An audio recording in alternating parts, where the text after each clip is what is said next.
Convocados por um instinto que reclama uma religação à natureza, a importância da alteridade das plantas e uma vontade urgente de proximidade da terra, a Malvada realiza ao longo de 2022 e 2023 um projeto de criação artística imerso em complexidade, tensões e dúvidas. Em Planta, com a criação e direção de Ana Luena e José Miguel Soares, apresenta-se uma escrita epistolar, uma exposição fotográfica e um espetáculo interligados num processo de inteligência distribuída semelhante ao das plantas. As Conversas à Janela inserem-se num ciclo de reflexão e de construção de pensamento crítico de Planta, com o apoio da DG Artes e em parceria com o Gerador, plataforma independente de jornalismo, cultura e educação. O meu nome é Leonel Alegre e eu dou-vos as boas-vindas a estas Conversas à Janela. E hoje vamos estar à conversa com a Aurora Carapinha. A Aurora é arquiteta paisagista, é professora da Universidade de Évora e investigadora do Centro de História de Arte de Investigação Artística, onde desenvolve investigação sobre a arte dos jardins, a relação entre a paisagem e a cultura portuguesa e a transformação da paisagem em Portugal. E em 2022 a Aurora recebeu também o prestigiado prémio Gonçalo Ribeiro Teles. E hoje o tema da nossa conversa, como não podia deixar de ser, são os jardins. Olá Aurora, seja bem-vinda às Conversas à Janela. Uma boa tarde. Aurora, olhando para o seu percurso académico, para o seu currículo, quase que podemos adivinhar que os jardins são não só um tema de investigação preferencial, né, na sua vida académica, mas mais do que isso, não sei se é um abuso dizer isto, são mesmo uma paixão que a Aurora tem. Pode-se dizer? Sim, completamente. Aliás, eu acho que também para fazer investigação é preciso ter paixão, não é? Claro. E, portanto, juntou-se as duas coisas, a paixão de investigar e a curiosidade de saber mais e procurar responder a questões que o mundo nos põe e encontrar um dispositivo que me pudesse responder a algumas questões que o mundo me põe. E foi através do jardim que eu fiz. Foi um pouco isso. Mas que se calhar, começando só num tom mais pessoal e depois vamos mais para a sua investigação, há alguma memória assim mais antiga, mais recuada, que passe por uma vivência no jardim que possa ter de alguma forma influenciado aquilo que foi depois a sua escolha profissional? Memória há, obviamente. Eu nasci e vivo em Évora. Tive sempre o privilégio de poder ter uma casa dos meus pais, antes dos 3 anos, dentro do centro histórico, com um pequeno pátio, onde havia, obviamente, que era um jardim no sentido mais amplo do termo, e depois, mais tarde, saímos do centro histórico, fomos para uma zona de bairros ligados ao centro histórico, onde havia um grande quintal e um jardim. E, portanto, há essa memória. Se depois, eu nunca pensei em ser arquiteta paisagista, por exemplo. Eu pensava que queria ser engenheira eletrotécnica, imagina-se. E, portanto, foi um acaso que aconteceu. Entrei para a universidade em 76, depois acabei o antigo liceu em 74 e depois as universidades não abriram e só abriram em 75. E eu concorri para o primeiro curso que abrisse. Concorri para vários e depois pensei, vou para aquele que começar primeiro. Estávamos nos anos turbulentos e, portanto, o primeiro realmente que abriu foi o planeamento biofísico e paisagístico na Universidade de Évora. E foi para aí que eu concorri, sem saber bem ao que é que ia, mas rapidamente tive a sorte de perceber que era uma das coisas que era uma profissão incrível. Na altura não era bem arquitetura paisagista, mas rapidamente apareceram professores ligados a essa disciplina do conhecimento e pronto. É um acaso, um perfeito acaso eu ser arquiteta paisagista. As memórias de jardim tenho, penso que nós todos, de uma certa geração, temos essas memórias, não é? Uhum. Ou a casa dos nossos pais, dos nossos avós, de um tio, de uma tia. Portanto, o jardim é uma presença constante na vida de cada um de nós, de uma determinada geração, não é? Uhum. O jardim privado ou mesmo o jardim público, mas é sempre uma memória, sim. Claro.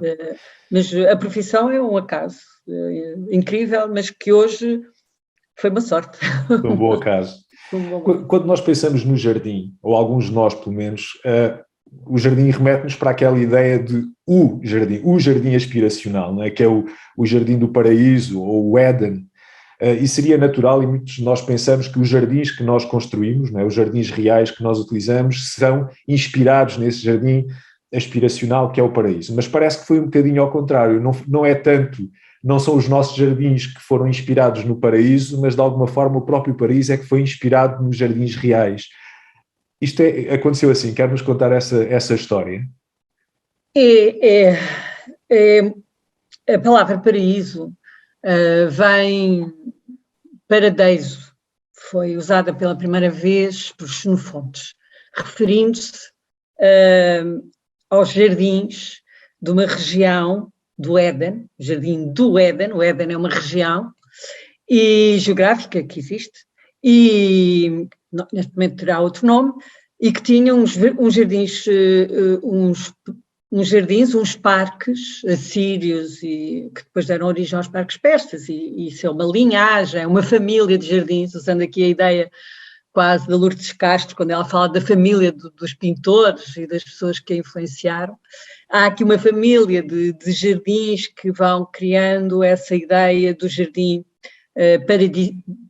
paraíso, no sentido de ser um espaço de recreio, de bem-estar, de vivência, e sobretudo pelas condições geográficas onde ele se implantava, estes primeiros jardins, estes primeiros parques, em regiões semiáridas, portanto, eles eram sempre zonas de muita frescura, de muito bem-estar, eram sinónimo de bem-estar, não é?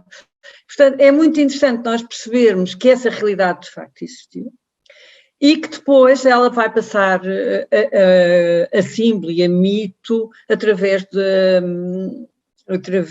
da herança e quase de uma oralidade, não é? Vamos falando disso, vai ficando lá ao fundo da história e vai passando a ser um elemento mítico e simbólico. Mas, de facto, é mais do que essa dimensão, acho que pode ser muito interessante pensar, que no fim de contas é sempre um ideal que nós já queremos voltar, não é? Qualquer coisa que tem a ver com a nossa, eu acho que isso pode ser interessante pensar nisso, para mim é, pelo menos, interessante pensar que o jardim pode ser sempre uma resposta que a humanidade procurou encontrar ou construir uma resposta que deu à sua responsabilidade de transformar a paisagem ou a natureza, não é? Ou de intervir com os outros sistemas naturais. E, portanto, há esse jardim que funciona como algo que nos diz tem de construir toda a paisagem como um jardim, ou seja, ela deve ser produtiva, deve ser de recreio, deve ser equilibrada. E isso funciona quase como um grilo, afinal, quer dizer, olhem, o jardim é aquilo que todos ambicionamos, de uma forma muitas vezes espiritual, mas, ou ligada à símbose religiosa, mas que também nos serve como lição para compreender a forma como nós devemos transformar a paisagem e transformá-la num jardim, não no sentido de um jardim da Celeste, como eu costumo dizer, mas num jardim, num desejo de um equilíbrio e de espaço de sociabilidade e de encontro, não é? É um chão comum, eu acho que é um chão comum, que eu acho que é muito interessante e é tão antigo quanto a fixação da humanidade, quando o homem deixa de, no fim de contas, deixa de ser nómada e passa a ser sedentário. Mas isto não quer dizer que não tenha havido afeto, uma relação afetiva com os elementos naturais anteriormente a essa fase de sedentarização. Possivelmente só que na sedentarização dá-lhe hipótese de construir, e isso é muito interessante, e constrói um jardim.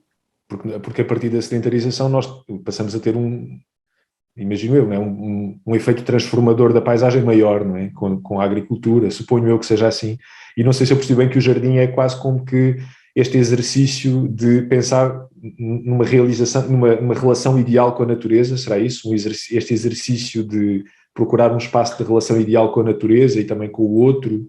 Não só ideal, mas de concretização, não é? Se nós pensarmos que ao longo da história dos jardins o jardim é o lugar da experiência, é um laboratório onde se vão ensaiando um conjunto de técnicas, de práticas, quer de introdução de novas espécies, quer da forma como se conduz a água, que espécies mais se adaptam àquela água, àquele solo, como é que eu me protejo do vento, como é que eu consigo alterar as amplitudes térmicas. Portanto, o jardim funciona como um laboratório onde a humanidade vai procurando aprender a usar de uma forma inteligente e, sobretudo, com sabedoria, partindo do conhecimento, umas vezes empírico e mais tarde mais científico, mas onde procura criar, no fim de contas, a representação de uma paisagem, que o jardim é sempre, e dessa paisagem ideal, não é?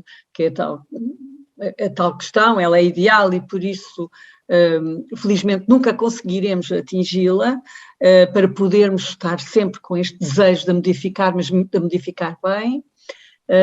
Mas o jardim funciona quase como um farol e como um laboratório. Eu acho que a melhor ideia de jardim é precisamente essa ideia de laboratório, não é? De laboratório onde eu vou experimentando e onde todos nós nos reconhecemos também, independentemente da cultura que tenhamos, nós reconhecemos aquele espaço como tal. E é um fenómeno que é comum a todas. Ou seja, não há nenhuma sociedade humana que não tenha uma forma de jardim, pois não? Não, que eu conheça, quer dizer, que eu tenho estudado, todas têm, não é?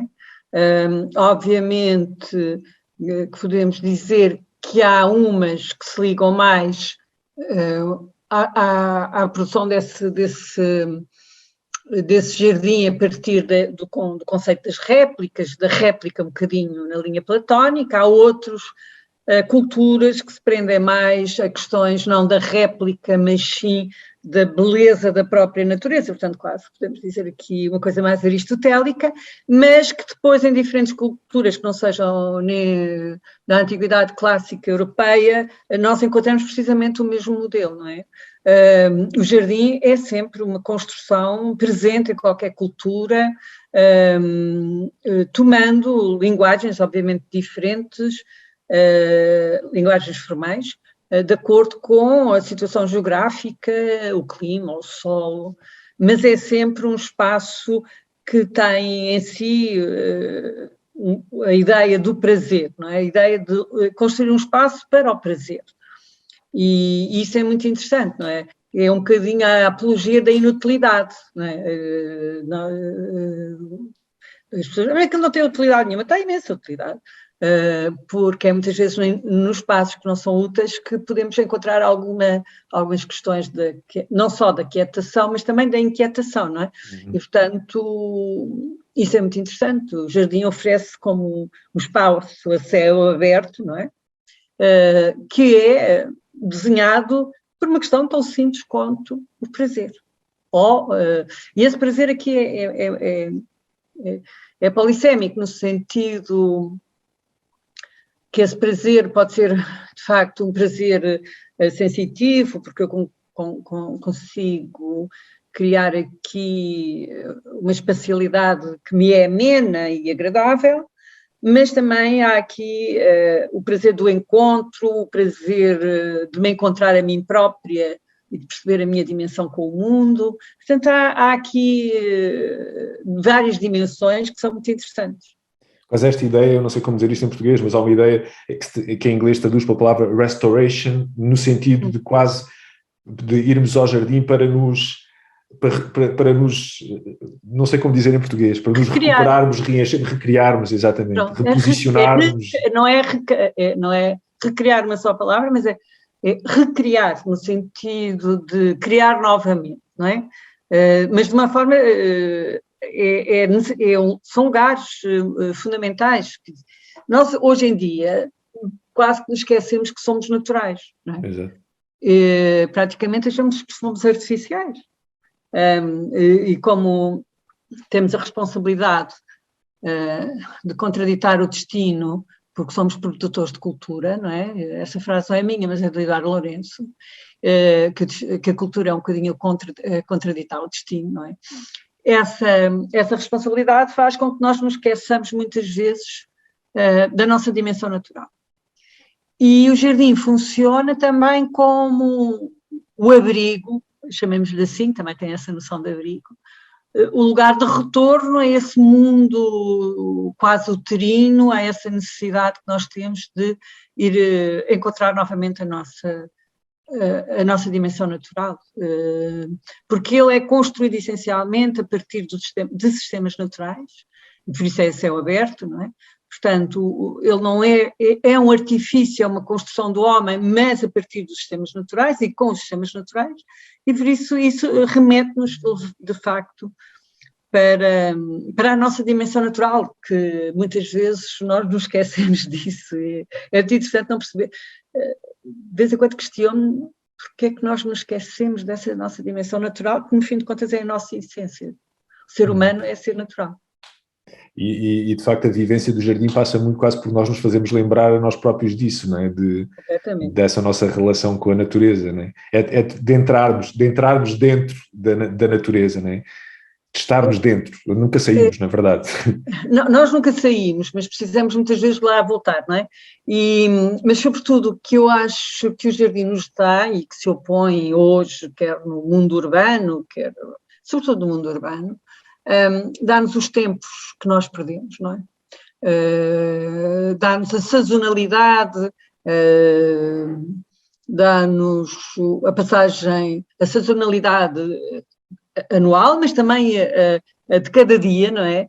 No sentido que ir a um jardim de manhã não é o mesmo de ir às tarde, nem ao meio-dia, nem às 5 da tarde, são sensações completamente diferentes. Isto tem a ver com a natureza e a matéria com que o jardim é construído.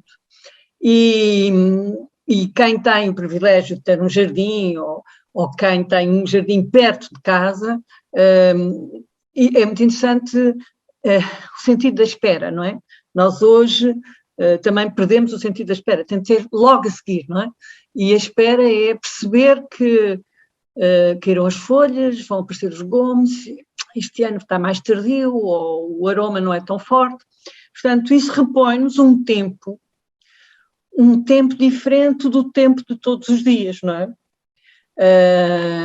E obriga-nos a saber que não somos o dono do tempo, e obriga-nos a saber que há um sistema que define esse tempo e que é fundamental.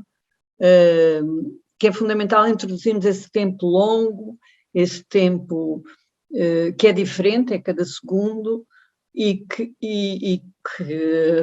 tem aromas, que determina aromas, quem é que não se reconhece o cheiro da terra molhada, de uma relva cortada, não é?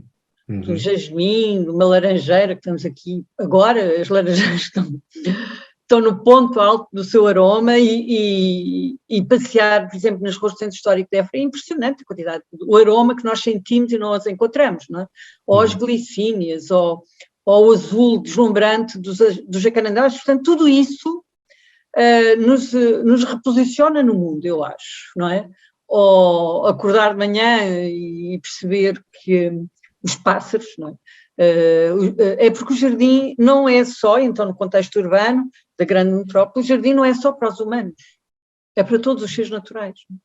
E a quantidade de seres que habitam numa árvore, ou num jardim, ou na árvore, no jardim, na superfície, na água, no solo, é impressionante, não é? Basta nós sentarmos debaixo de uma árvore, passar um bocado, e calarmos um pouco, e começamos a ouvir tudo isto, não é? E, portanto, o jardim é de facto um lugar onde nós nos reposicionamos no mundo, como seres naturais. Essa dimensão, eu também pensava nisso quando preparava esta entrevista, essa dimensão animal é mais difícil às vezes de reconhecer nos jardins, não é? É mais óbvia a dimensão vegetal, porque eu acho que nós estamos tão focados na nossa experiência, o som dos pássaros é talvez mais evidente, mas depois perceber toda essa complexidade também dos animais que vivem naquele espaço e que o habitam, às vezes é mais difícil quando nós pensamos num jardim, ou por exemplo quando nós pensamos numa horta, até queremos quase eliminar ou achamos nós, né, eliminar essa dimensão animal, porque achamos quase que compete connosco, né? Mas eu de facto, agora dando aqui a minha experiência, eu agora tenho uma horta urbana com um grupo de amigos, e eu não tenho muito tempo para lá ir, justamente isso, o meu dia-a-dia não me dá muito tempo para lá ir, mas quando vou, há essa linha que nós ultrapassamos, e já vamos falar dessa linha, não é? Desse limite do jardim, que é tão importante na própria definição do jardim, o tempo parece que muda, de facto, não é? O tempo, há um tempo diferente lá dentro. E depois também há esse tempo biológico que a Aurora falava, que para mim foi uma surpresa. Eu, que depois tive uma vida muito urbana, perceber o tempo que uma alface leva a criar, não é? Quando nós estamos habituados a ir ao supermercado e comprar uma alface. E tenha a sorte de não vir a lagarta comê-la, não é? Exatamente, e as lagartas às vezes chegam lá primeiro que nós, por muito lenta que ela seja, são tudo tempos com os quais nós já não estamos habituados no nosso dia-a-dia. Né? E a Aurora falava num artigo das 3 dimensões do tempo que nós encontramos na paisagem, no jardim, o tempo cronológico, não é? O tempo biológico, e falava de um tempo inclusivo. Sim. Queres explicar temporalidade. Eu uso muito o conceito de temporalidade, não é? O tempo biológico vamos pensar primeiro pelo o tempo cronológico. O tempo cronológico é linear. Começa às 3 da tarde, acaba às 6 da tarde, começa às 8 da noite, acaba à meia-noite, começa em janeiro, acaba em dezembro. Aliás, tudo isto é um grande artificialismo e, aliás, ao longo da história também já foi sendo alterado, não é? Agora, o tempo biológico não, é circular e evolutivo. Ora, é essa circularidade e essa evolução que é fundamental hoje compreendermos. Perceber que essa circulação e evolução biológica tem o desígnio de nascer, crescer e morrer, que eu acho lindíssimo, não é? Felizmente é assim. E o jardim também nos oferece isso. E essa temporalidade do jardim é fantástica, não é? É a tal sazonalidade que eu há pouco falava, há uma poética que o jardim tem própria, a maneira como ele se constrói ao longo dessa poética diurna e noturna ou sazonal das 4 estações. E que tem a ver com a biologia, com o sol, com todos esses fenómenos que nós conhecemos. E depois há o estar no jardim. Que é completamente diferente para cada um de nós, não é? O mesmo jardim é completamente vivido e de forma diferente. Agora, esse tempo, essa temporalidade, não é? Nós temos uma temporalidade e uma temporaneidade. A temporaneidade é qualquer coisa fugaz. Acabou. A temporalidade é uma coisa que se continua no tempo e no espaço.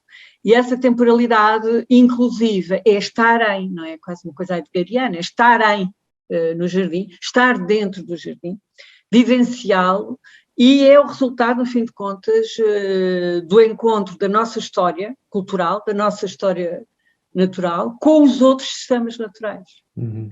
E isso é que desenvolve, na minha opinião, isto é uma opinião pessoal, que resulta um pouco de pensar ao longo de anos sobre isso, é isso que nos faz, no fim de contas, induz-nos à aquietação, mas também à inquietação, não é? Ao questionamento constante do que é que estamos aqui a fazer, como é que nos queremos relacionar e qual é o fim daqui estarmos, no fim de contas, daqui estarmos não no ponto de enquanto seres que também transformamos esta paisagem e o planeta Terra. Portanto, toda esta temporalidade, o Água Lusa dizia num livro muito interessante que ele tem, que nos jardins eu ouço a voz de todos os que por lá passaram antes de mim. E essa voz é tanto dos seres humanos como dos outros seres, não é? Portanto, ele é uma cápsula do tempo. E do tempo histórico e do tempo biológico. E, portanto, estar no jardim a saber essa temporalidade inclusiva do estar é a temporalidade que nos permite escutar a voz dos outros. Uhum. E essa voz dos outros é uma voz biológica e é uma voz cultural. E é muito interessante isso. Não é? Aliás, há pouco dizia, quando nós entramos, nós não só sentimos que é outro tempo, mas também é de facto outra espacialidade e nos obriga a ter uma postura completamente diferente.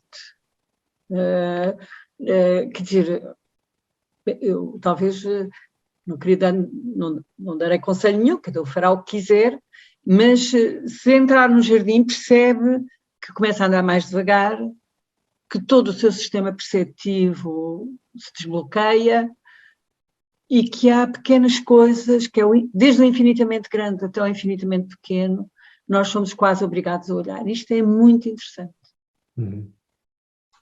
E mesmo a nossa relação com os outros também muda no jardim, não é? Andando na rua, ou quando entramos no jardim, tudo muda, não é? A nossa relação com o espaço ou com os outros. Mas a Aurora estava aí a falar dessa consciência dos ciclos. Será que a nossa vivência com o jardim não é também nós ganharmos uma consciência pacífica da nossa própria finitude individual, não é? De confrontarmos com o facto de que isto tudo acaba um dia, portanto nós tomarmos consciência de fazermos parte desses ciclos e conformarmos com isso, não é? Ou até celebrarmos isso de alguma forma. Eu acho que temos de celebrar, não é conformar, é celebrar. Exato. Não é? O sentido da finitude é uma finitude que pode ser física, e podemos acreditar depois que há uma infinitude espiritual, para quem acredita, mas também a física não é finita, não é uma finitude física, porque nós nos transformamos, não é? Exato. Nós nos transformamos noutras coisas. E isso é bíblico em todas as religiões, é bíblico no contexto do livro, das civilizações do livro, mas também é nas outras, não é? A ideia é que a nossa morte é apenas um processo de transformação, e eu acho que isso é muito interessante. E depois podemos fazer aqui as leituras todas, pensar em reencarnações, a vida para além da morte, não acaba de facto ali. E isso é muito interessante quando nós olhamos para um jardim e percebemos que essa realidade é muito mais presente, não é?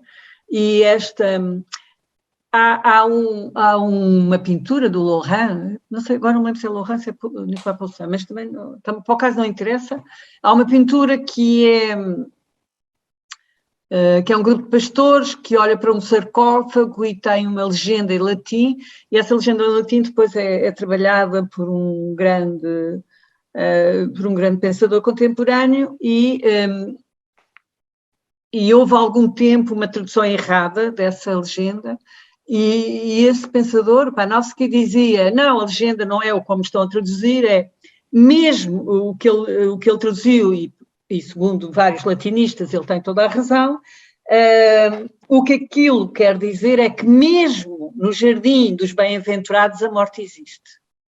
Ora, isto é uma ideia fantástica, ou seja, o jardim dos bem-aventurados, ou a Arcádia, não é? A grega, que era o jardim dos bem-aventurados, onde nós iríamos e não acontecia nada, era um lugar de bem-aventurança, de jovialidade eterna, e no fim de contas essa pintura chama-nos a atenção e a legenda remete-nos para uma ideia muito interessante. A morte existe mesmo na Arcádia. E aqui a morte é a morte como nós entendemos, mas a ideia da transformação, não é? Mesmo aquela paisagem ideal que depois podemos comparar com o paraíso, não é? Felizmente fomos expulsos do paraíso, e essa legenda diz, é tão interessante quando diz, mesmo na Arcádia, a morte existe. E eu aqui levo a morte como a ideia da transformação. Ou seja, há este tempo biológico, esta dimensão biológica, que é impossível de parar.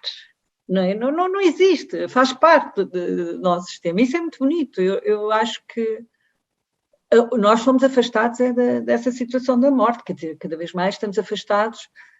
Antes morria-se em casa, hoje a maior parte das pessoas morrem no hospital, afastamos sozinhos, a morte. Muitas vezes.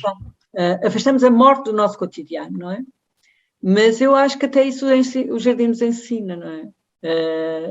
Que há uma renovação constante, e isso é muito bom. Para mim é. Esta vivência muito individualista que nós temos hoje, não é? Também se calhar resulta nisso, não é? Olhando para um jardim nós percebemos que a nossa vida de facto não acaba em nós, ela depois prolonga-se noutras vidas, noutros sistemas, e portanto de facto estamos mais em sintonia com o mundo, não é? Mas a forma como nós lidamos com o tempo muda com o tempo, né? Tem mudado com o tempo também. Lembro-me de uma visita que a Aurora fez à Quinta de Valverde, né, da Mitra, aqui da Universidade de Évora, em que nos apresentava uma parte da Quinta, uma estrutura da Quinta que se chamava a Pasmaceira. E eu achei muito engraçado, porque se Pasmaceira hoje tem uma conotação muito negativa, né? Uma coisa que não acontece nada, que é chata, naquela Quinta em particular, a pasmaceira não era isso, era uma coisa completamente diferente. Né? Aliás, depois a própria palavra diz, não é? Não, pois, o que se perdeu foi o hábito de pasmar, pasmar é tão bom, não é? Pois é. Já a pessoa dizia que vão ter um livro para ler e não ler, não é? E é isso, é deixar-nos ir. No fim de contas, todos passamos o tempo a dizer, temos de fazer meditação, temos de fazer todas estas práticas mais de origem zen, mas no fim de contas elas sempre existiram. A necessidade de pasmar, a necessidade do deslumbramento, mas a ideia de pasmar é precisamente não anular o tempo biológico e sazonal, mas anular o tempo veloz, não é? E introduzir aqui uma velocidade mais lenta, mais calma, mais de acordo com o bater do nosso coração, não é? Que é talvez igual à do homem, do homem há muitos anos atrás, que não temos de ter mudado muito. Aqui o lado esquerdo deve bater mais ou menos da mesma maneira como há uns anos batia, há milhares de anos batia, e portanto esse pasmar, estas estruturas que nos jardins portugueses há imensos.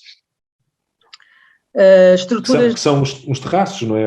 São terraços, varandas, casas de fresco, chamam-se mais pasmaceira quando elas são realmente terraços elevados, mas eu encontrei numa descrição da cultura mediterrânica de situações urbanas, lugares em espaço urbano que também se chamavam pasmaceira, não é? Que eram lugares de encontro, onde as pessoas, em geral, funcionavam como um mirador, tem uma tipologia de mirador, onde as pessoas, no fim de contas, iam pasmar. Pasmar é ótimo, o pasmar é olhar para fora, olhando para dentro também. E isso é muito interessante, essa quebra, a quebra no cotidiano, a quebra neste tempo veloz e fugaz, é muito bom conseguirmos introduzir momentos de pasmar. E eu acho que o jardim é um dispositivo, é o tal laboratório que vai criando, inventa um conjunto de estratégias e usa táticas para pasmar, para nos levar a esse ato de pasmar. Que hoje em dia, se calhar, no modo de vida contemporâneo, eu acho que perdemos isso, né? O hábito de ir ao jardim para pasmar perdeu-se, se calhar não os fazemos. Se calhar hoje nós pasmamos muitas vezes quando fazemos scroll down Sim. nas redes sociais, em que nem estamos a ver nada, mas em vez de estarmos a pasmar, olhar para uma paisagem, para os temas naturais, estamos ali nesta artificialidade do mundo digital, não é? Sim, sobretudo este pasmar, não é, do jardim, era um pasmar em que nos obrigava, eu acho que nunca se falou tanto do corpo humano, como se fala hoje em dia, nunca se mostrou tanto o corpo humano, quer no cotidiano, e depois temos este dispositivo fantástico e ninguém o usa, não é? Passamos o tempo com fones, vamos na rua com o carro fechado, não se ouve o som, não queremos ouvir nada. E, portanto, e temos estes 5 sentidos fantásticos, não é? E não os usamos. E o jardim, de facto, também tem isso. Quantas vezes a gente não passeia pelo jardim, colhe uma folha e mordisca a folha, diz, olha que é engraçado, agora passou aqui uma brisa que me traz um aroma, olha a umidade que aqui se sente, olha lá o musgo, olha o som eu ando neste jardim e o som dos meus passos é diferente. Mas a maior parte das pessoas, hoje em dia, nós estamos muito cheios de coisas, de próteses, sinceramente, faz um bocado de confusão as pessoas andarem sempre a ouvir música, ou na rua, ou nos jardins, e também não acho só podem ouvir a música que quiserem, obviamente, mas, por exemplo, ir para um jardim que tem música, houve uma altura, agora graças a Deus diminui esse hábito, mas houve uma altura em que os jardins públicos tinham música e rádio, tinham ligado à rádio. Eu só dizia, mas eu quero fugir disto e agora tenho de levar aqui com o rádio. Não, felizmente isso, os telemóveis e todas essas novas invenções trouxeram-nos a possibilidade de não estarem a ser ouvir no jardim. Ou a iluminação noturna também me faz imensa confusão, então os pássaros e as aves pela fotossíntese, os pássaros precisam descansar, não é? Não tem de estar ali a ouvir rádio ou mesmo com uma luz intensa. Portanto, eu acho que isto depois também funciona quase como uma reserva de coisas fundamentais. E nós temos o nosso corpo, por amor de Deus, temos de sentir as coisas com o corpo e é tão bom perceber que há um calor, há um cheiro, há um aroma, ou mesmo um mau cheiro, não tem mal nenhum, um aroma doce, um aroma amargo, ou de repente houve um pássaro que cortou o céu, ou o pio, ou o latir de Tudo isto é fundamental e faz de nós humanos. No fim de contas, esta a nossa humanidade reside também nessa compreensão através do corpo. E hoje em dia não. Passamos o tempo com coisas notícias dos ouvidos. É terrível. E o jardim pode ser esse espaço, ou que deveria cumprir de facto essa função, não é? De nós nos afastarmos daquilo que é o nosso cotidiano, o nosso dia-a-dia, e encontrarmos então esse espaço, como estávamos a falar há pouco, não é? De nos recentrarmos naquilo que somos e na nossa relação com a natureza. Mas a Aurora já falou aqui então desta função que o jardim tem, de recriação, e eu não sei se percebi bem, a palavra recriação pode ser nos dois sentidos, de recreio, mas também de nos recriarmos, não é? De nos reposicionarmos. E falou também do jardim como abrigo, não é? Um espaço de segurança, um espaço de conforto. E há pouco falava da questão também do elogio da inutilidade, mas o jardim também tem sempre uma função de utilidade, ou não? Aliás, até ia começar de outra forma, que para mim foi surpreendente, quando a Aurora disse, numa conversa anterior, que jardim e horta, que são duas palavras que têm sonoridades completamente diferentes, têm a mesma origem etimológica. Completamente. Quando eu falo no jardim como inutilidade, falo por oposição à vida, ou à constante apologia de tudo tem de ser útil, não é? Tudo tem de ter. E eu acho que há coisas que não têm uma utilidade evidente, têm uma utilidade que não é evidente, invisível, mas que é fundamental, que passa por o recreio, por a recriação, que é o pouco o Lionel falava, mas também fala por elementos fundamentais que qualquer intervenção humana na paisagem tem, que é da produção, da proteção e do recreio. Lá está o PPR, como eu lhe costumo dizer, e essa produção, a utilidade de um jardim, para além desta questão, dessa dimensão que podemos chamar uma dimensão espiritual, emocional, afetiva, que ele cria em nós, tem depois outras dimensões. Tem uma dimensão de produção e jardim e horta são precisamente sinónimos. Se eu quisesse ser mais papista que o Papa, diria que em português a palavra portuguesa para jardim era horto de recreio. Elas têm a mesma etimologia.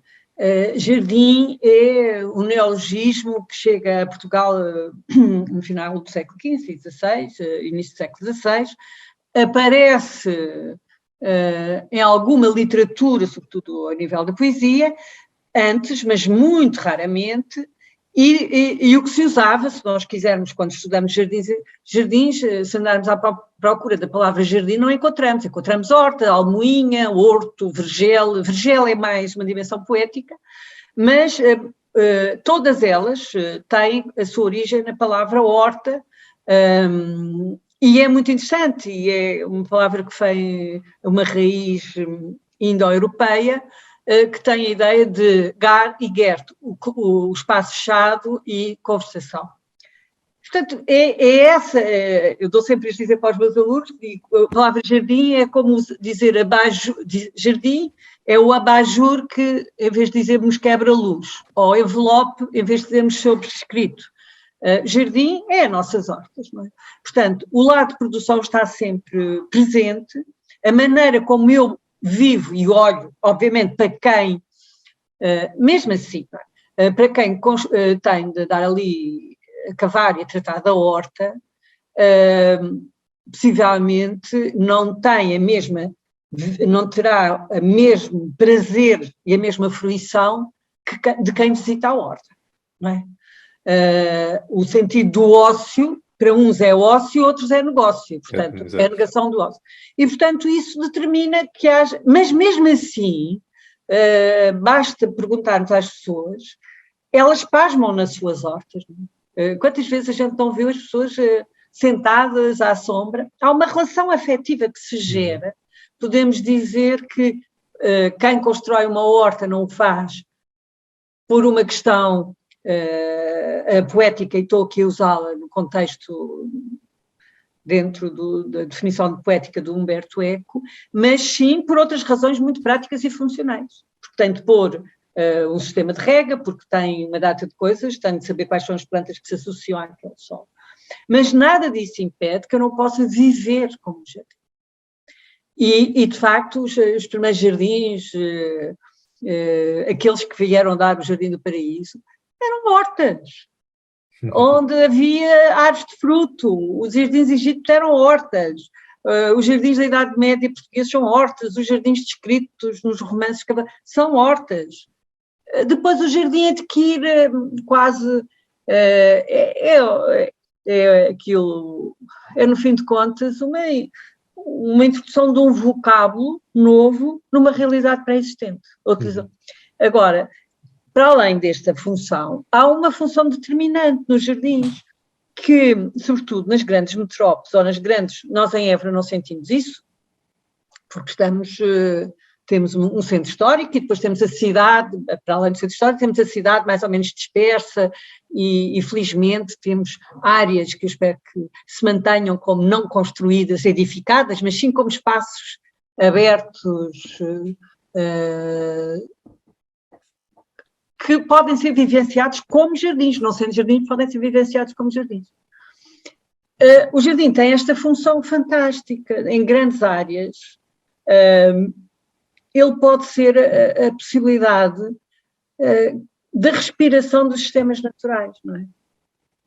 Porque ele precisa de sol, precisa de água, limpa a atmosfera, portanto, funcionam como sistemas de produção de sol, de água e de ar.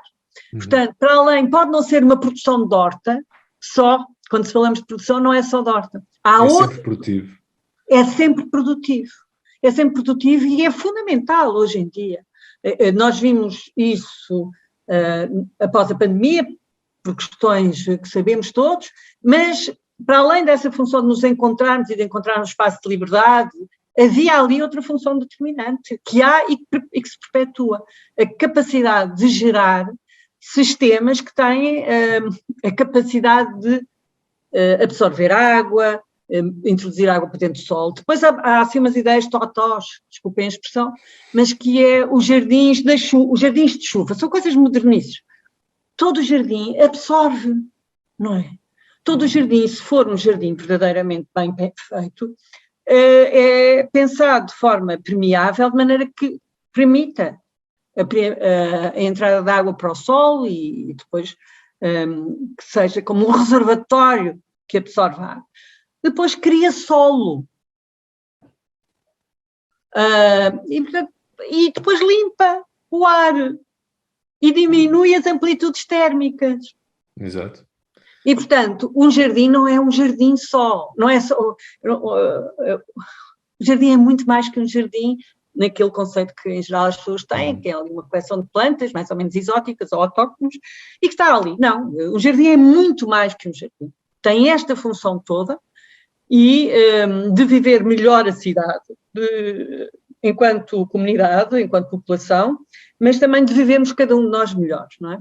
E isso hoje é muito, e sobretudo é hoje um dispositivo, é um sistema ecológico completamente artificial, construído pelo homem, que é fundamental para o equilíbrio da cidade, das dinâmicas naturais da cidade. Cada vez que nós impermeabilizamos um jardim ou construímos qualquer coisa dentro de um jardim, estamos perfeitamente a anular a essência do jardim, que é este processo dinâmico, ou construímos tendo em conta esse processo dinâmico. Não é? Isso é muito difícil, a maior parte das pessoas acha que um jardim é assim uma coisa muito pequenina.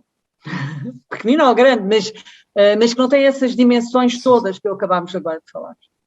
Mas aquilo que caracteriza um jardim, agora falando, também comparando com as outras paisagens naturais, já lá vamos às outras, vamos agora seguir um bocadinho do jardim para as paisagens que não são jardim, é esta ideia de limite, não é? O jardim tem sempre um limite, sempre um espaço limitado, e esse limite muitas vezes surge antes do próprio conteúdo, antes de nós saber o que é que vamos pôr lá dentro, já há esse limite que já está definido, não é isso que caracteriza um jardim também, ou não? Ou terei percebido mal? Não, é lindamente. O limite, Norbert Schulz falava-nos no livro Espaço, Existência e Arquitetura que a espacialidade do interior, a espacialidade de um espaço, as características de um espaço são definidas por aquilo que é o seu limite. Ora, isso põe em prova, põe em evidência a importância de um limite. Podemos dizer que o jardim, há muitos autores que usam essa metáfora, essa comparação, melhor dizendo, que é o jardim é uma ilha. É uma ilha. E, portanto, agora, essa ilha pode ter muros, sebes que a definam, o mar, não é? Ou então pode ter uma geometria que se opõe à geometria que lhe está... tem uma geometria própria. Ou tem uma materialidade própria. O limite não quer dizer que tenha de ser obrigatoriamente um muro ou uma sebe, não tem. Não tem de ser. Tem de ser qualquer coisa que determina a diferenciação da envolvência. O jardim não pode ser igual ao que lhe está fora. O jardim tem de ser sempre qualquer coisa que se oponha àquilo que lhe é exterior. E que nós reconhecemos e que o próprio jardim também reconhece. A Aurora até contou uma história que eu não consigo reproduzir, da maçã que fugia da mão de quem isso é um romance engraçadíssimo de cavalaria, de século XX, acho, que é os jardins, não é? Que as situações de amor e de paixão e de namoro, para além de... Nós estamos aqui só a falar quase de uma linha de pensamento sobre jardins, que é complexa, mas ainda há mais layers, mais camadas, não é? E o jardim também foi sempre espaço de liberdade e na Idade Média era mesmo um espaço de uma liberdade até amorosa e sexual. E muitos romances relatam precisamente essa liberdade. E há um romance engraçado, eu acho fantástico, não é? Que estava a dama lá no seu jardim, debaixo do seu laranjal, com as suas romazeiras e ciprestes e macieiras e todas as ervas aromáticas. E depois também é muito interessante perceber, por exemplo, se nós estudarmos alguns destes jardins que são literários, são jardins literários, se nós conseguirmos perceber quais são as plantas que lá estão, percebemos que o aroma delas muitas vezes são afrodisíacos. Portanto, é muito interessante esse universo. E a dama lá estava e o apaixonado foi visitá-la, não é? E depois há todo o relato da visita, obviamente que há toda uma história, uma narrativa que nós percebemos que há outras coisas que não estão explícitas, mas que estão a acontecer, e quando sai, ele rouba uma maçã, não é? Rouba uma maçã. Obviamente que este roubar da maçã percebe-se perfeitamente o que é que nos está a dizer o autor. É simbólico. É simbólico, não é? Só que esse jardim, lá está, o limite desse jardim é a coisa mais fantástica, não é nem muro, nem sebe, nem uma vala, é ar, é envolvido por ar. Eu acho uma coisa linda, não é? O limite é aquilo que há mais transparente, no fim de contas, que é o ar. Permeável, não é? É permeável, percorremos-lo, não o vemos, quer dizer, só ouvimos-lo, não é? O vento é o ar em movimento. Ou então, se há muita densidade, conseguimos, o nevoeiro é quando a gente percebe que aquilo tem só em condições muito especiais. Portanto, se nós pensarmos, o ar não limita este jardim, mas de facto não o encerra. Pensamos nós, porque nada há mais permeável. E de facto o cavaleiro a sai, rouba a maçã, mas quando atravessa esse limite de ar, a maçã volta sozinha para dentro do jardim. Ora, isso, eu acho isto extremamente interessante, obviamente do ponto de vista simbólico nós podemos fazer as leituras todas que quisermos, mas há aqui uma que me interessa enquanto arquiteta paisagista, que é o jardim tem uma geometria própria. Ou seja, essa geometria própria obedece não só à geometria, mas há um conjunto de elementos que o definem como tal. E a maçã não faz parte daquele mundo exterior que o cavaleiro a vinha trazer. Ela pertencia ao mundo interior. E esse mundo interior, portanto, tudo o que está no jardim faz parte dele. Trazer as coisas para fora, que já não é... é anular o jardim, mas também não se constrói o jardim. Ou seja, há uma lógica, há uma regra, há um conjunto de princípios que são aquilo que definem o que é um jardim. Portanto, pode ser o limite físico, mas há um limite conceptual, de conceito. E isso é muito interessante, não é? E esse limite tem que ser, obviamente... Enfim, só pode ser perpetuado se mantiver esta relação do humano com o jardim, não é? Se deixar de haver essa relação, o limite desaparece, o que está fora invade o jardim salta cá para fora, não é? Um jardim constrói-se a partir do equilíbrio entre a ordem natural e a ordem cultural. Se a ordem cultural domina, também não é um jardim. Porque ele precisa de... já nem parque, porque a diferença entre jardim e parque é muitas vezes uma questão de escala só.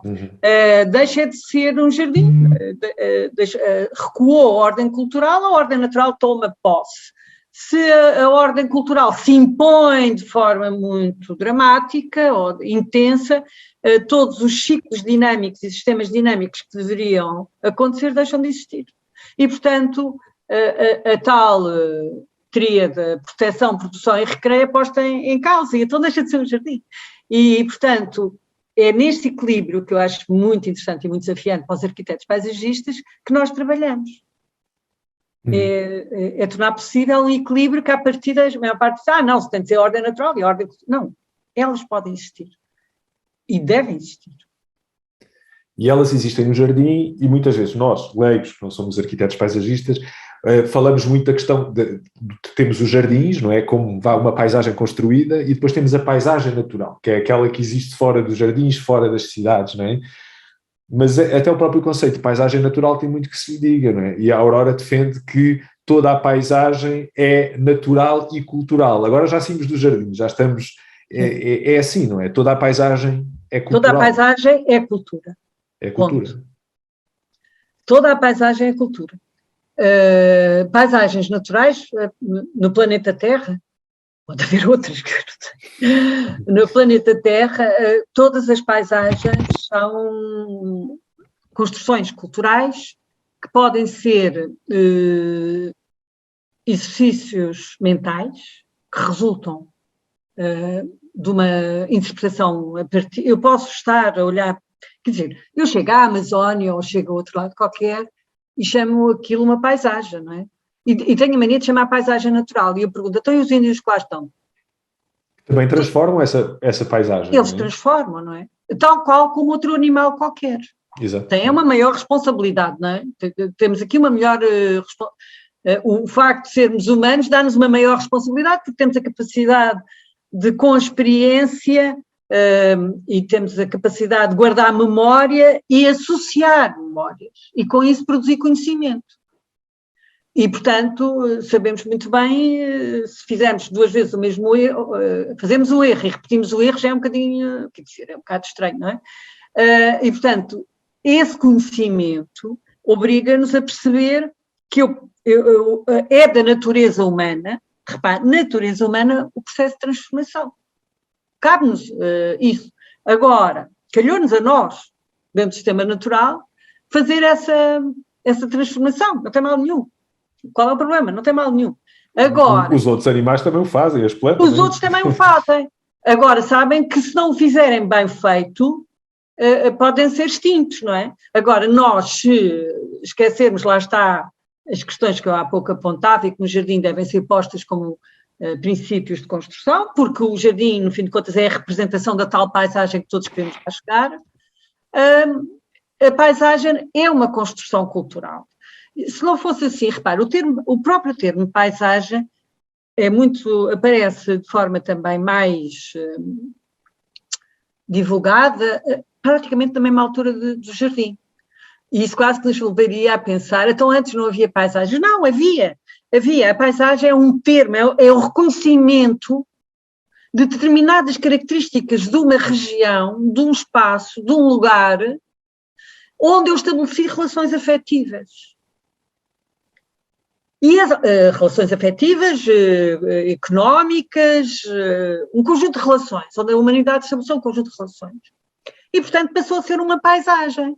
E passámos-lhe a chamar paisagem, não é? Que também o nome vem do latim, quer dizer pagos, que é uma zona predominantemente rural, que é muito engraçado, que tinha de ser gerida, cuidada e que era da responsabilidade da comunidade. Isto é a prova que paisagem é cultura. E relação. E relação. E, portanto, quando nós dizemos paisagens naturais, por exemplo, toda a gente... o Montado é uma linda paisagem natural, nada, é uma paisagem completamente construída. Ou seja, havia determinada associação fitoclimática, hoje os colegas meus de Fitosociologia têm outros nomes que eu não sei, respeito, mas não sei, chamo-lhe uma associação fitoclimática, que cobria Portugal inteiro, variando conforme era a norte ou a sul, ou a oeste, ou mais próximo do mar, pronto, com condições diferentes, obviamente que essa associação fitoclimática seria diferente, e houve a inteligência de dizer, eu posso manter esta estrutura ecológica que existe, retirando outras e pondo outras. Aquilo não é nada natural. Tem uma gestão inteligente. Depois podemos dizer que há paisagens que são tão artificiais, sim, são artificiais, porque não respeitam esta dinâmica natural. Ou seja, são paisagens tão artificiais que até já não têm interesse nenhum. No ponto, têm interesse e muitas delas representam a maneira como nós estamos. A paisagem também é, aqui é um espelho da nossa sociedade, daquilo que somos. Ela espelha muito aquilo que uma civilização é.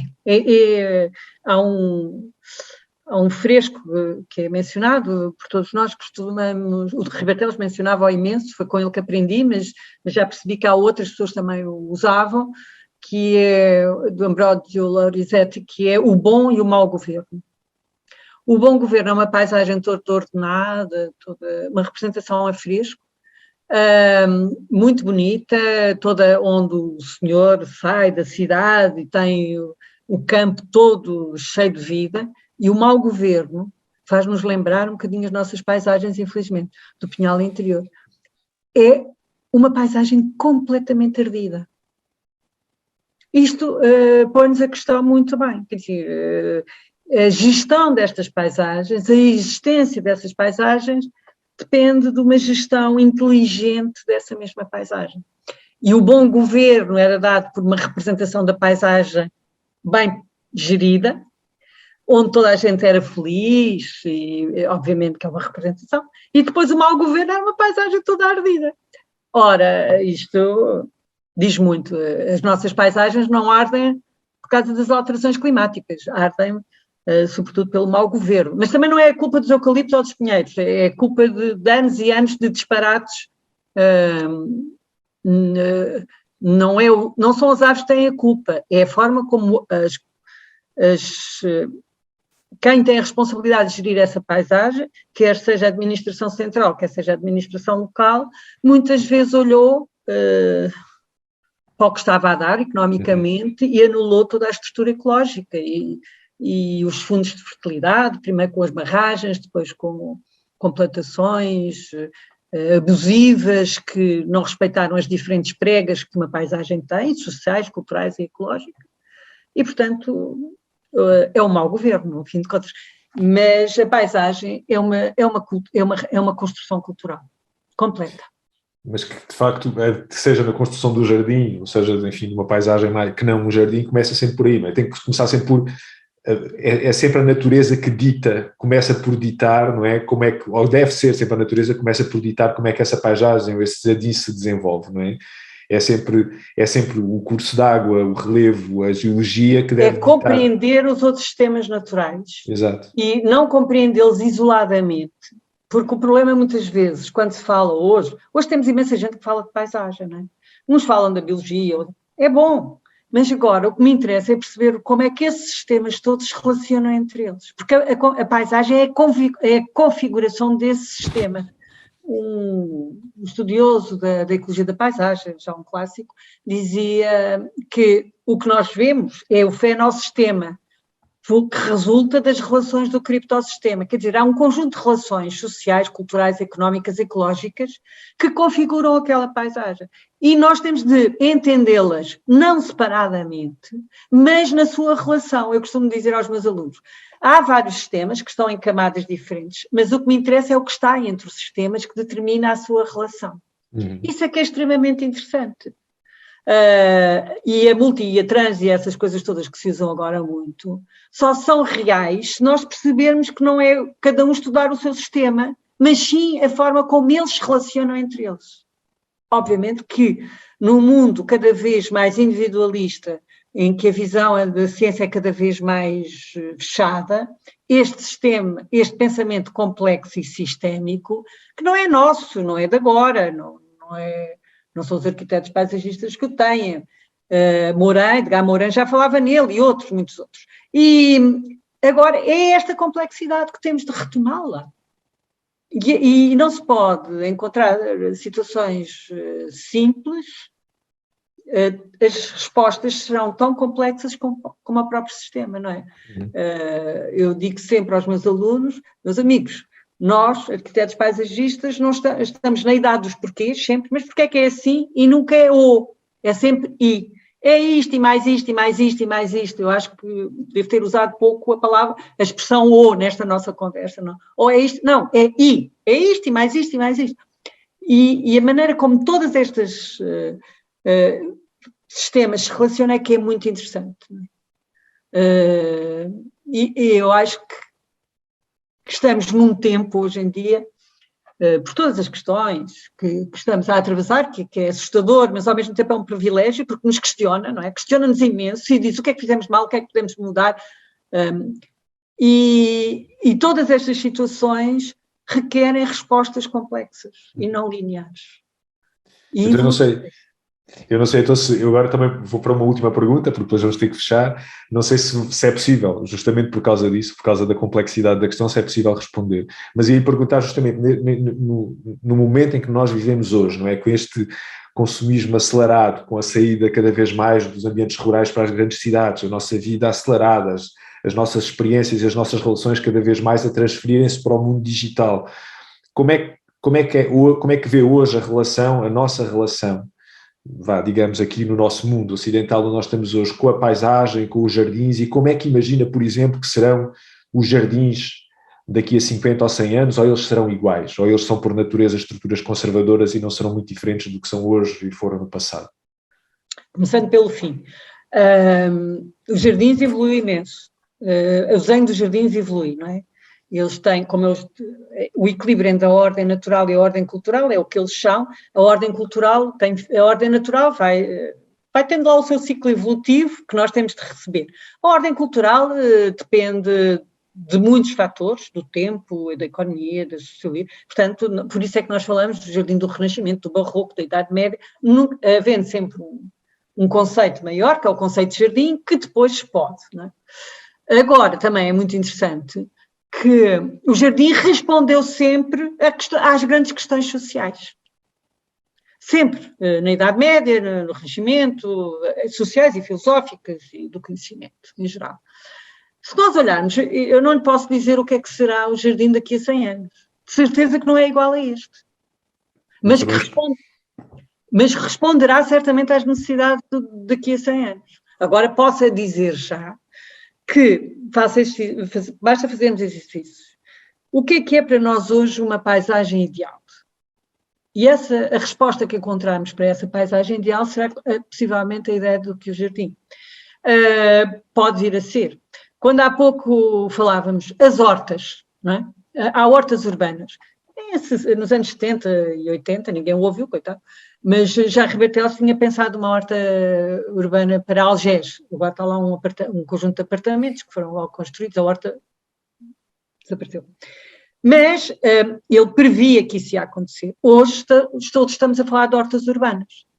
E as hortas urbanas não é para nós termos mais, muitas vezes é uma questão prazerosa, outras vezes é uma questão económica, outras vezes física, porque de sociabilidade, pronto. Às vezes é uma moda, às vezes é só uma moda. Mas muitas pessoas dizem que é um prazer ir lá, passear, sim, ver as hortas. Portanto, a horta sendo um jardim, não é? Independentemente, pela mesma razão que há pouco falámos, ela está a responder a um problema, para muitas pessoas, ela é a possibilidade, muitas vezes, de ter algum extra económico, financeiro, e outras vezes é também a possibilidade de terem alimentação. E hoje, por exemplo, agora não sei, mas havia um concurso de hortas em Lisboa, e foi muito interessante. Há uns anos, quem ganhou esse concurso nunca tinha sido hortelão na vida dele. Era um homem da informática. Ora, ele não precisava nada dos produtos da horta. Aquilo era um exercício prazeroso.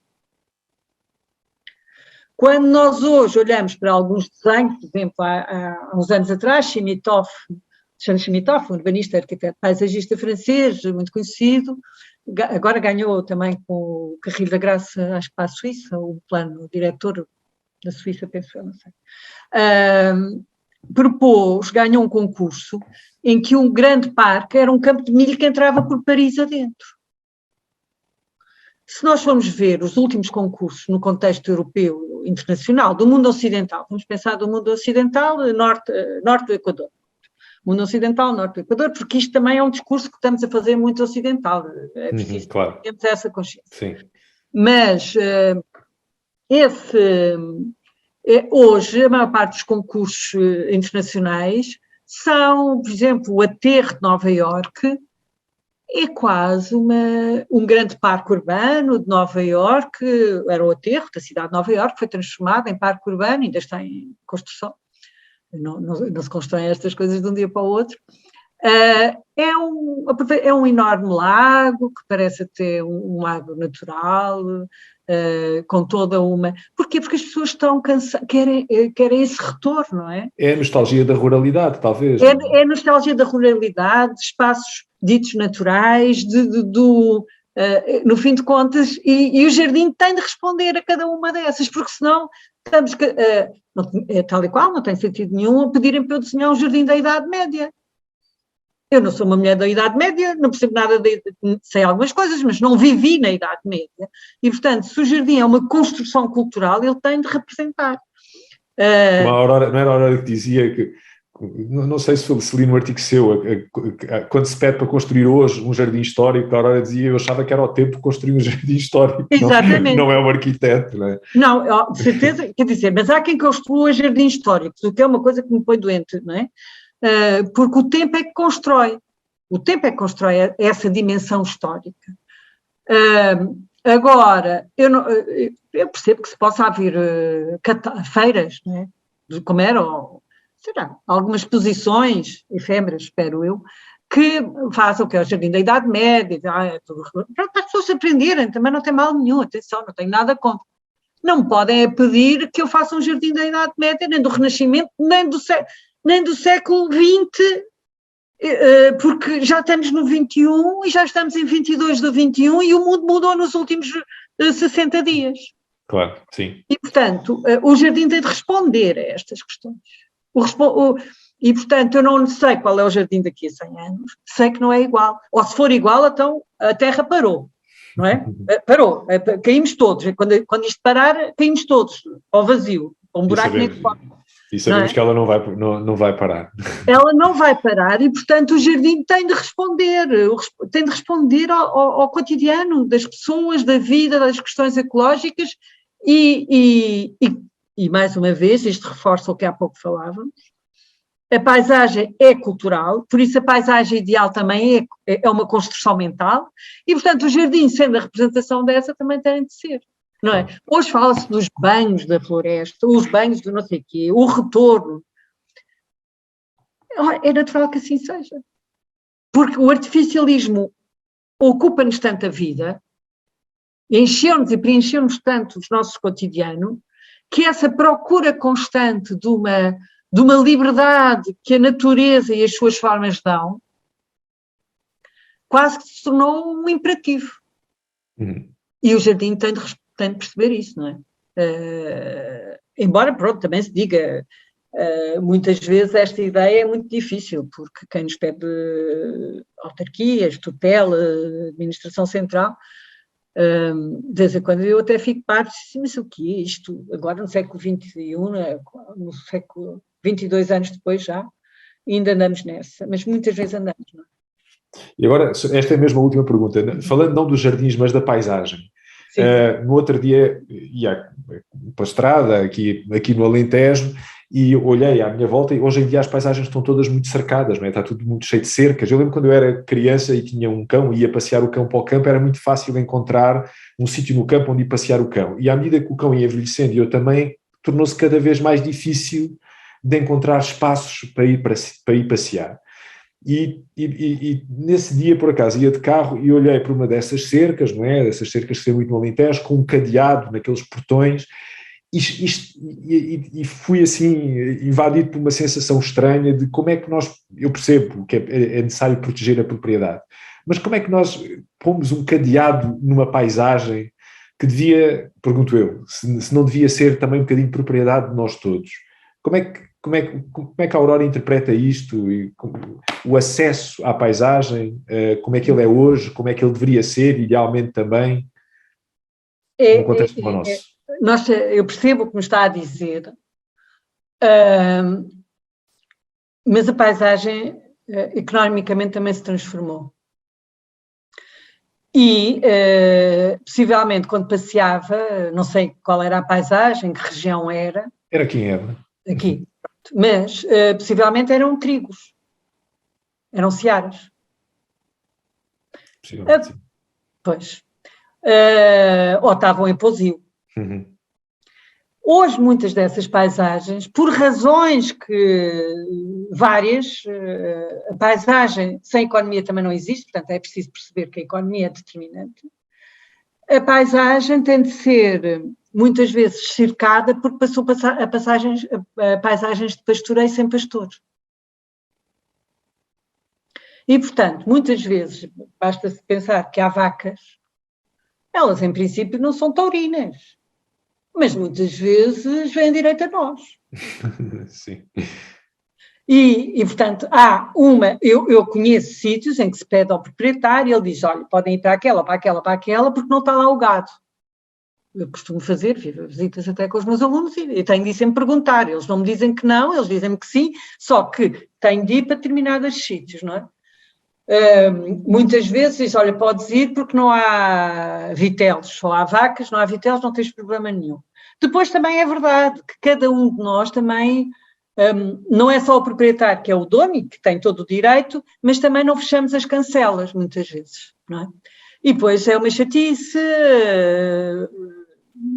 perdeu-se também, lá está, há uma visão muitas vezes muito urbana, que não se percebe que aquilo está fechado, porque pode ser até por uma questão de segurança de quem visita, pode ser para evitar que o gado atravesse a estrada, porque não há pastores, há menos pastores, portanto, porque há uma gestão da paisagem diferente. A mim aconteceu uma coisa muito engraçada, estava na Suécia a dar aulas e fizemos uma visita de campo, e entretanto havia um congresso e havia uma parte social, que não apeteceu nada ir à parte social, disse, vou ver. E realmente não encontrei vedação nenhuma. E quando andava à vontade, não sei o quê. Só que houve uma altura que estava quase dentro da casa das pessoas. Depois fui para casa e perguntei, fui para o hotel e perguntei se são florestas. Não é? São florestas. Sim. E não tem nada a ver. Portanto, é uma forma, a exploração, a gestão, a economia que determina aquela ocupação pode determinar esse cercamento. Essa organização. Essa organização. E a nossa vivência da paisagem também. E a nossa. Agora, eu penso que há caminhos que são vicinais, ou seja, que não são dos proprietários, que são abertos e que nós temos sempre a hipótese. E depois há, de facto, toda uma política que temos de fazer de negociação com os próprios proprietários e também nós também temos de perceber isso, não é? Não se pode fazer lume em qualquer sítio. Tem de haver aqui um exercício de educação, eu não queria chamar de educação, de divulgação e partilha dos conhecimentos dos diferentes interlocutores, de maneira que as pessoas vão e percebam que aquilo pode arder, podem de repente ter um bicho em cima delas, que a cancela tem de ser fechada. Há um conjunto de regras que tanto nós vamos visitar, mas também sei que ultimamente no Alentejo, algumas zonas, até sobretudo as zonas de montado, têm integrado muito visitas, não é? Visitas para as pessoas conhecerem, isso é muito bom, isso já é bom. Agora, nós temos de perceber que predomina hoje uma cultura urbana muito grande, e eu não tenho nada contra a cultura urbana, mas muitas vezes a noção que aquele paisagem é uma coisa natural não é nada, não é? Aquilo tem ali trabalho, esforço e portanto, a pessoa também tem de proteger muitas vezes algumas pessoas, embora as coisas aconteçam, não é? Todos os dias somos confrontados com cortiça que é roubada, com estruturas de rega que também são roubadas, que até fazem impressão, não é? Mas é verdade, isso acontece. Rebanhos inteiros que desaparecem. Portanto, houve uma grande separação entre esses dois mundos, que devem ser complementares e contínuos. E quando eu digo isso, não digo só no aspecto formal, da sua relação linear e complexa, mas também social. Portanto, temos de nos perceber,